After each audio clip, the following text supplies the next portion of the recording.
E aí, pessoal? A gente está falando um pouquinho sobre Grécia Antiga, a gente começou a falar e por isso que hoje eu queria trazer para vocês o mito do Minotauro. O rei de Creta, que era o rei Minos, ele implorou para Poseidon para que surgisse um sinal que mostrasse o quão poderoso ele era. E aí o Poseidon falou: "Tá bom, beleza, eu te mando um animal belíssimo.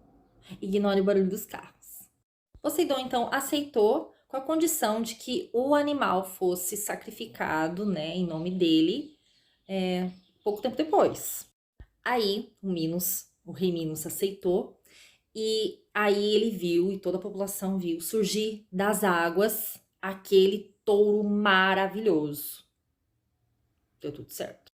Só que assim, o rei Minos ficou maravilhado com aquele touro e ficou pensando assim: ah, que dó sacrificar esse touro. Eu vou sacrificar outro touro no lugar e vou guardar ele para mim.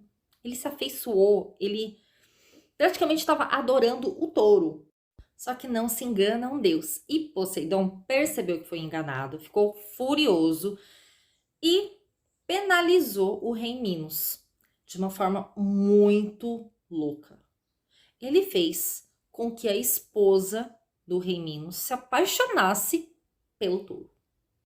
E desse amor surgiu um ser que era um monstro, porque ele era corpo humano e cabeça de touro. Em algumas versões, né, simplesmente falam que era metade touro, metade homem. Mas o rei Minos morreu de vergonha disso, estava humilhado, né, por ter sido trocado, né, pela sua esposa e por ter nascido esse ser. E aí ele trancafiou o monstro que teve o nome de Minotauro.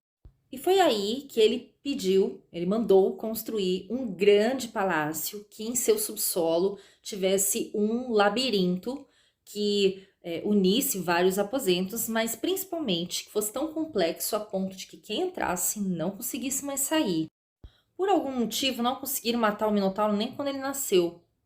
Mas a questão é que ele era um monstro assim, insaciável e por isso ele foi trancafiado lá. Nessa época, Atenas pagava tributos para a ilha de Creta e aconteceu do filho do rei Minos ter sido morto em Atenas. E aí o rei Minos ordenou que de tempos em tempos jovens fossem enviados para Creta para alimentar o Minotauro. Eu tô falando tempos em tempos porque cada versão fala alguma coisa. Era de 7 em 7 anos, outra versão dizia que era todo ano. Mas a questão é que normalmente eram 7 moços, 7 moças. O chefe de Atenas, que seria o rei Egeu, ele tinha um filho chamado Teseu. E o Teseu quis colocar no meio desses rapazes que foram enviados em um desses anos de sacrifício, prometendo para o pai dele que ele acabaria com o monstro, que ele mataria Minotauro. E o pai, desacreditado, preparou então um conjunto de velas, né, do navio que levaria eles para Creta, velas pretas e brancas, pretas em sinal de luto. Mas colocou um conjunto de velas brancas e pediu para o filho que quando se o navio retornasse com ele com vida, que estendesse as velas brancas para antes da chegada ele já saber que o filho tinha sobrevivido. Chegando a Creta, então Teseu conhece Ariadne, que se apaixona perdidamente por ele e entrega a ele um novelo de lã que teria como objetivo o uso para que ele fosse guiado e saísse do labirinto após matar o Minotauro.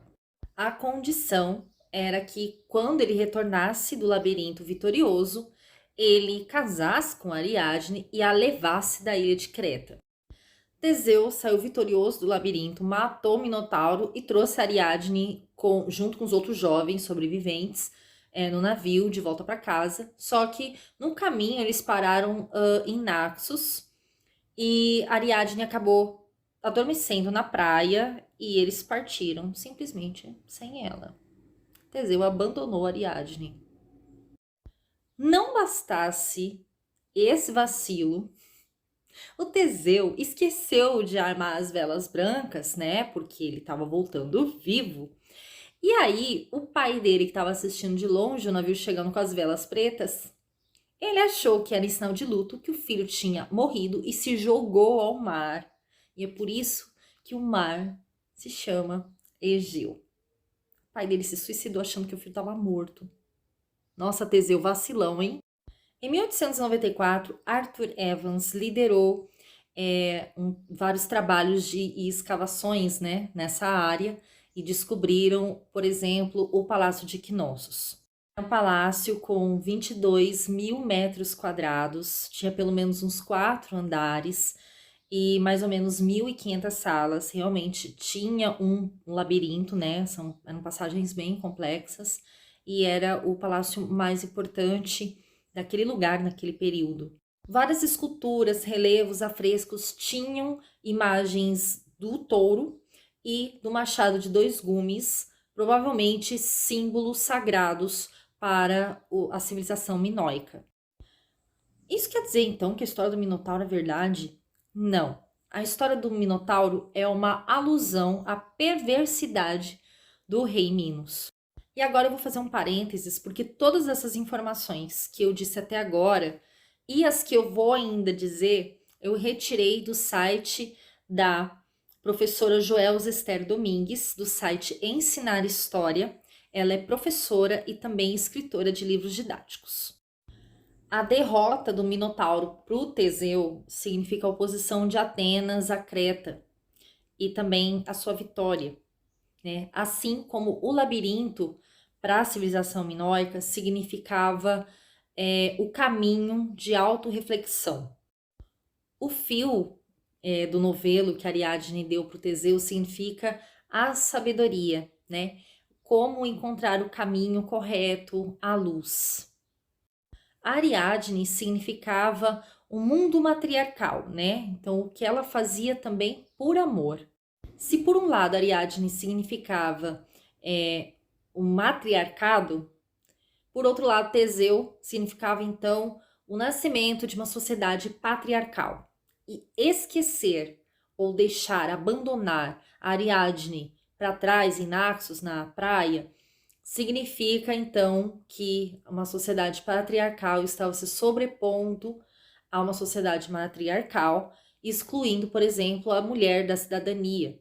É isso, gente. Espero que vocês tenham gostado.